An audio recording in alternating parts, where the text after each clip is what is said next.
శ్రీ మహావిష్ణువు ఒకప్పుడు ఉపేంద్రుడిగా వచ్చాడు. ఉపేంద్రుడు అంటే ఇంద్రుడి యొక్క తమ్ముడు ఉపేంద్రుడు. ఉపేంద్రుడిగా వచ్చాడంటే వామనమూర్తిగా వచ్చాడు. వామనమూర్తిగా అదితి గర్భంలో పుడితే ఆయన ఆదిత్యుడయ్యాడు. ఆదిత్యుడైన ఆదిత్యుడన్న పేరు మాత్రం సూర్యుడికే చెల్లింది. ఎందుకంటే అన్ని గుణములు కలిగిన పెద్ద కొడుకు ఆయనే. అందుకని ఆయనకి గాయత్రీ మంత్రాన్ని ఉపదేశం చేయవలసి వచ్చింది వామనమూర్తికి. వామనమూర్తి బ్రహ్మచారిగా ఉండి గాయత్రీ మంత్రాన్ని ఉపదేశం చేయవలసి వస్తే లౌకికంగా అక్కడ తండ్రిగా కశ్యప ప్రజాపతి ఉన్నప్పటికీ కూడా గాయత్రీ మంత్రోపదేశం మాత్రం సూర్యభగవానుడు చేశాడు, జ్ఞానకారకుడు కనుక. కాబట్టి మీరు భాగవతాన్ని పరిశీలించండి. సూర్యుడు గాయత్రీ మంత్రోపదేశం చేశాడు. హనుమ యొక్క ఆవిర్భావ ఘట్టంలో అందరూ దేవతలు వచ్చి తమ తమ తేజస్సులు ఆయనకి ఇచ్చారు. ఒక్కొక్కరు విచిత్రమైన వరం ఇచ్చారు. వరుణుడు అన్నాడు, నా పాశముల చేత ఈయన కట్టబడడన్నాడు. పరమశివుడు అన్నాడు, నా పాశుపతం ఈయన్ని చెనకదన్నాడు. బ్రహ్మగారు అన్నాడు, నా అస్త్రము ఈయన్ని బాధించదన్నాడు. రకరకాలుగా అనుగ్రహించారు. సూర్యుడు ఒక్కడేమన్నాడో తెలుసా? నేను ఈయనకి విద్య నేర్పుతానన్నాడు. ఎందుకనంటే శరీరమునందు ఎంత బలం ఉండనివ్వండి, సరస్వతీ కటాక్షము లేనప్పుడు అది రాక్షసత్వమునకు పనికొస్తుంది. ఎంతో బలం ఉంది, సరస్వతీ కటాక్షం లేదు, తన కొరకు వాడుకుంటాడు. ఇంత బలాన్ని తాను సుఖపడ్డానికి వాడుకుంటాడు. త్యాగే నైకే అమృతత్వమానసు. త్యాగం చేసి అమృతత్వం పొందుదామనుకున్నవాడు ఎన్ని ఉన్నాయో అన్నింటినీ సమాజపరం చేసేస్తాడు. సూర్యుడు నేర్పిన విద్య యొక్క పరాకాష్ఠ ఏమిటి అంటే, హనుమ జీవితం మొత్తం మీద హనుమ కొరకు ఇది చేసుకున్నారన్న పనొక్కటి నాకు చూపించండి. తన జీవితం మొత్తం మీద తన కొరకు అని చేసుకోవడానికి ఒక్క పని కూడా లేనటువంటి మహాత్ములు నాకు తెలిసి భారతదేశ చరిత్రలో ఇద్దరే. ఒకరు హనుమ, రెండు ఆదిశంకర భగవత్పాదులు. వాళ్ళిద్దరే. ఎన్నడూ నా కొరకు అని వాళ్ళు చేసుకున్నది లేదు. శంకర భగవత్పాదుల యొక్క జీవితం, హనుమ యొక్క జీవితం ఒక్కలాగే ఉంటాయి.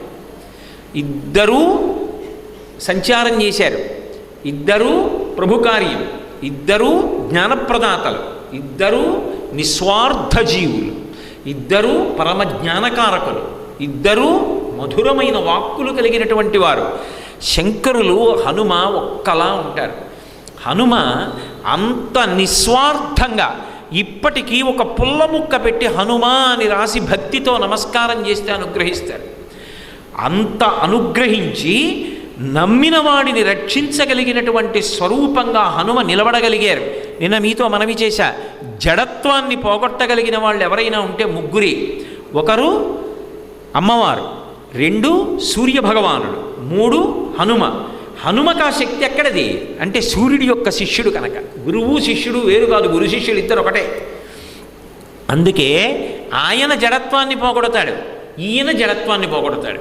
బుద్ధిర్యశో బలం ధైర్యం నిర్భయత్వం అరోగత అజాడ్యం వాక్పటుత్వం చ హనుమాత్ స్మరణాత్ లభేత్. హనుమని స్మరించినంత మాత్రం చేత అజాడ్యం, ప్రతిస్పందన శక్తి పెరుగుతుంది. చెప్పిన మాట వింటాడు, పట్టుదల ఏర్పడుతుంది, చక్కగా ఉపాసన చేస్తారు.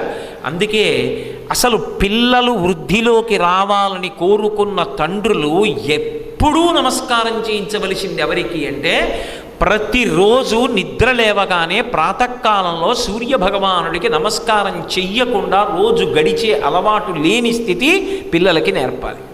సూర్య నమస్కారం నేర్పాలి. రెండు, అవకాశం ఉన్నంత వరకు అమ్మవారి దేవాలయ దర్శనం చేయించాలి.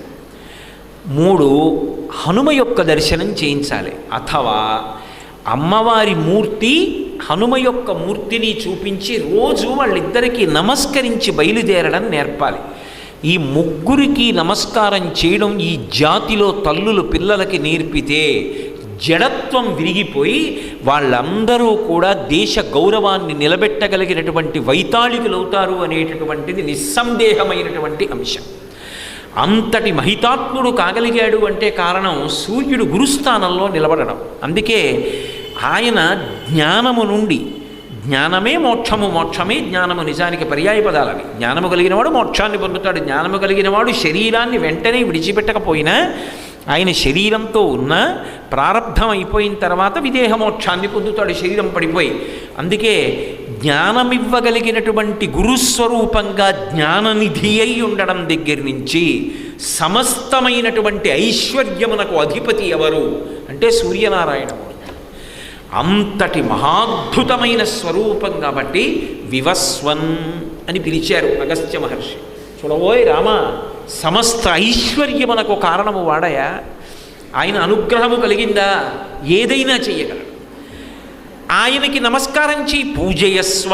ఆ వినయంతో, ఆ శ్రద్ధతో, ఆ కృతజ్ఞతతో, ఆ భక్తితో ఒక్క నమస్కారం చేయి. ఈ ఆదిత్య హృదయం చదువు, ఆయన ప్రసన్నుడవుతాడు. ఆయన ప్రసన్నుడయ్యాడు, నీ చింత శోకము నశించిపోతాయి. నీ యందు ఏది స్ఫురణకి వచ్చి ఉత్సాహం కలగాలో అది స్ఫురణకు వచ్చి ఉత్సాహం కలుగుతుంది. అదే అవతలవాడి మరణమునకు కారణమవుతుంది. అందుకే ఆదిత్య హృదయం చదవగానే రాముడికి శుభశకునములు కనపడ్డాయి, రావణాసురుడికి అశుభశకునములు కనపడ్డాయి. అంతే. తర్వాత ఇంకా 2 సర్గలు కూడా అవ్వకముందే రావణాసుర సంహారం అయిపోయింది. అంటే ఆదిత్య హృదయం అనేటటువంటిది ఎంత శక్తివంతమో మీరు ఊహ చెయ్యవచ్చు. కాబట్టి రశ్మిమంతం సముద్యంతం దేవాసుర నమస్కృతం పూజయస్వ వివస్వంతం భాస్కరం అంటారు. ఇది కూడా కాంతి సంబంధమైన నామమే. భా అంటే కాంతి, కరం అంటే కిరణములు కలిగినటువంటి వాడు, చేతులు. ఆయన కిరణములనే చేతులు అంటారు. భాస్కరం ఆయన అపారమైనటువంటి కాంతి పుంజం. అసలు ఆయన రూపమే కాంతి పుంజం. అసలు యథార్థానికి మనసు నిలబడడానికి భగవంతుని యొక్క రూపం ఏర్పాటవుతుంది. మనసు నిలబడడానికి అనేక రూపాలుగా ఆయన కిందకొస్తాడు. అంతకన్నా కూడా ప్రధాన కారణం ఏమిటి అంటే పరిత్రాణాయ సాధూనాం వినాశాయ చ దుష్కృతాం ధర్మ సంస్థాపనార్థాయ సంభవామి యుగే యుగే. ఒక్కొక్క మహాత్ముడు నువ్వు నాకు ఈ రూపంలో కనపడు అని కోరాడు. ఆయా మహాత్ములు నిన్ను ఇలా ఈ రూపంలో నేను నా మాంసచిక్షువుతో చూడకపోతే ఉండలేను, నా కంటికి అలా కనపడు అని అడిగితే వాళ్ళ కోరిక తీర్చడానికి ఆ రూపంలో దిగొచ్చాడు తప్ప నిజానికి ఆయన అలా రావలసిన అవసరం ఆయనకేం లేదు. అందుకే వేదం అజాయమానో బహుధా విజాయతే అంటుంది. ఆయనకి పుట్టవలసిన అవసరం లేదు. పుట్టవలసిన అవసరం లేనివాడు పుడుతున్నాడు. అది ఆయన కారుణ్యం. అందుకు దాశరథి కరుణాపయో నిధి అని 100 మాటలని సంతోషించాడు గోపరాజు గారు. కరుణాపయోనిధి, ఆయన యొక్క దయ అంతులేనిది. సముద్రపు లోతు ఎలా తెలియదో భగవంతుని యొక్క కారుణ్యమునకు హద్దు కూడా తెలియదు. మనుష్యుడి చేతిలోనైతేనే మరణిస్తాడు రావణాసురుడు. మనుష్యుడిగా వస్తే తప్ప రావణ సంహారం అవ్వదు. మనుష్యునిగా రావాలంటే ఒక తండ్రి వీర్యము నుండి కదలాలి. ఆయనకి ఒక రాత్రి కలిగినటువంటి సంతోష సమయమునందు ప్రహృష్ట హృదయంతో ఉండగా ఆయన వీర్యమును ఆశ్రయించి ఆ స్ఖలనమైన వీర్యము ఆయన యొక్క భార్యలోకి ప్రవేశిస్తే ఆ శుక్రశోణితములు కలిసిన తరువాత తల్లి యొక్క గర్భంలో ఒక బుడగ ఏర్పడి పిండము తయారవుతుంటే తల కిందకి పెట్టి కాళ్ళు పైకి పెట్టి తాను విసర్జించినటువంటి మలమూత్రములలోంచి పుట్టినటువంటి క్రిములు తన కోమలమైన శరీరాన్ని కురికేస్తుంటే సామాన్యమైనటువంటి మనుష్యుడిలా గర్భస్థ నరకం అనుభవించి ఇప్పుడైతే 9 దాటాలి. ఆ రోజుల్లో త్రేతాయుగంలో 12 నెలలు అలా ఉండి ఒక మామూలు మనిషిగా పుడితే తప్ప రావణ సంహారం అవ్వదు. ఎవరి కోసం చంపాలి రావణుణ్ణి? మన కోసం.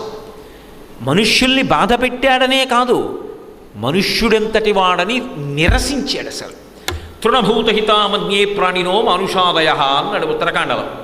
బ్రహ్మగారు ప్రత్యక్షమై నీకేం కావాలని అడిగారు. నాకు మృత్యు ఉండకూడదు, ఎవరి చేత ఉండకూడదు, అందరి పేర్లు చెప్పాడు.